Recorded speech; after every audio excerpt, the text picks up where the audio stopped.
You have been in therapy on and off since your 20s. Anxiety first. Then depression. Maybe burnout.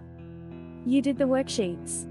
You practiced the breathing. Some of it helped for a while. But nothing ever explained the whole thing.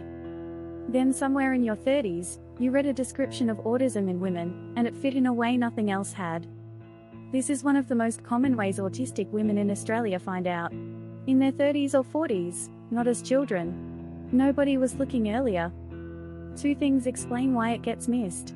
The first is that the clinical picture of autism was built on boys.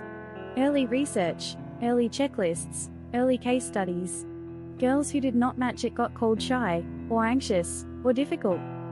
Researchers who reviewed 54 studies concluded that girls who meet the criteria for autism are at serious risk of never being diagnosed. The second is masking, the work of appearing non-autistic. Copying other people's expressions.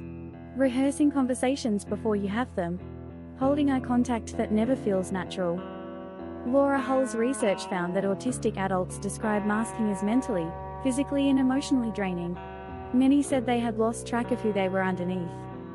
That effort has a cost, and the cost usually gets a different name. Anxiety, depression, and eating disorder. It catches up in your 30s and 40s. Work gets louder. Parenting leaves no recovery time. The mask stops being affordable. Good therapy changes three things. First, it stops asking you to try harder. The work moves to what is actually draining you, the noise, the meetings, the recovery time you never get. Second, therapies such as cognitive behavioral therapy get adapted, because some of your predictions about people are accurate rather than distorted. Third, therapy may go deeper to work on the belief you formed early, that everyone else was handed a manual you never received. Finding out late is not the same as finding out too late. You have not discovered a fault. You have found a better explanation for a life that has been harder than it looked. At My Life Psychologists in Sydney, we take the match between client and psychologist seriously. Every person who contacts us goes through a careful intake process to find the right fit for you, from the very first call. Book a free 15-minute call with our care coordinator today.